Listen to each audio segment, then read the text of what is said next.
There's not a ton of information to find about Woods, Kansas. Right behind me is a store, an old store. It's one of the last remaining things in Woods. There's also a grain elevator just down the street and just a couple houses. Woods was not named because there's a lot of woods in this area. It was named after a banker whose last name was Woods. And the failure of this town was because of a railroad that failed. They had the Kansas-Oklahoma Railroad that didn't happen, I guess, the way they wanted to, and the town never really grew to be much. And so a local started this store, and that's really one of the only remaining things besides a few houses. So very cool that it's still here and that it's not been knocked down, to show that 100 plus years of an old wooden store is still hanging out here in Woods.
So the next two towns are linked together. They were linked together in the 1880s when they started, and historically they're still linked together, and it's Springfield and Fargo Springs. And they're only 3 miles apart, and there's nothing remaining for either town. Both of them were abandoned in the late 1890s. So we are in Seward County, and towns were started, and towns were trying to gain control of areas and get support, and it being the county seat was a very important deal. Here in Seward County, Fargo Springs and Springfield were the two that were battling for the county seat. And in the 1886 election, Fargo Springs won the election. Springfield thought that it was a fraudulent election, and so there was immediately some bad blood between the two towns. They had another election the next year, and Fargo Springs won. But Springfield contested all the way to the Kansas Supreme Court. Eventually they won that, and Springfield became the county seat. And this kind of back and forth tension between the towns went on for a few years. And they were battling also to try to get the railroad to come through their town. And if the railroad came through, that was pretty much assurance that the town was going to be successful. And so the railroad, they decided to go south of here about 18 miles to Liberal, Kansas, and then Liberal became the county seat, and these two towns a few years later died off. The tensions were so bad that there were planned attacks of each other, and maybe one of the more comical ones is that both towns had heard that the other town was going to attack them, and I don't know if they were trying to burn down the build businesses or whatever they were trying to do, but there's a hill that kind of divides the two towns, and it's so on separately, maybe somebody's playing a joke on them, who knows, but they both heard that the other town was going to attack them, and so they both were guarded on either side of the hill waiting for the other town to attack, and neither one of them did. So there's really nothing left. I'm sitting where Springfield apparently was, and there is a historical marker that tells kind of the story of these two towns here. I didn't find anything in either place except for that. Interesting history between these two towns in southwestern Kansas, and no longer does anything remain of Springfield or Fargo Springs.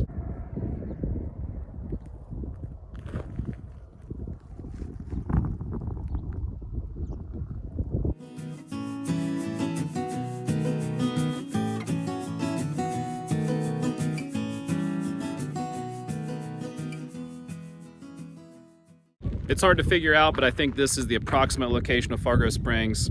Nothing left here except a sign for some pheasant hunting.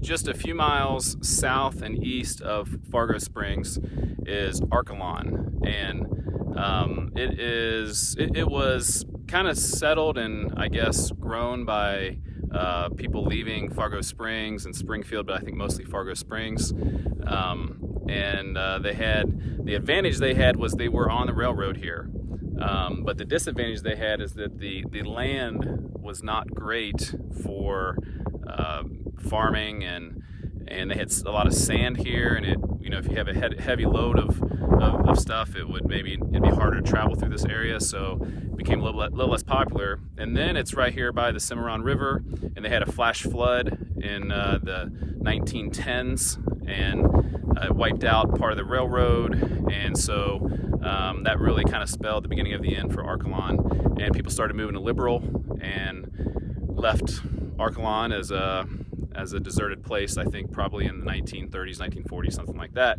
You have to take a dead-end road to get near where the town used to be, and then you get to a fence that is beyond that fence is owned by the local electric company, so you can't go beyond that.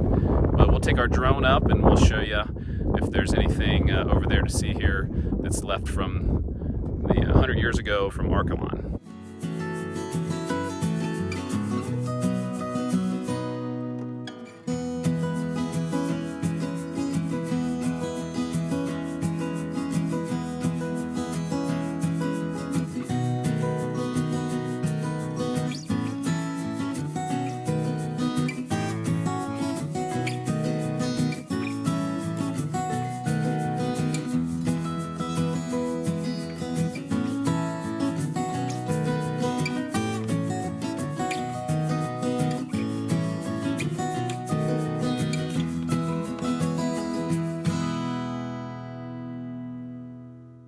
As I was driving out of town, I saw this, I guess you'd call it a kind of an old cemetery that actually has, besides some older graves, it has some newer ones too. So always interesting to explore around an old cemetery, kind of tells some of the story of the town.